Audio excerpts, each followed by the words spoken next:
সাপ দংশন করে নিঃশব্দে, সিংহ শিকার করে সাহসী, আর মানুষ আঘাত করে বিশ্বাসী।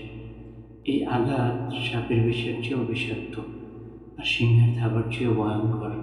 এটাই বাস্তবতা।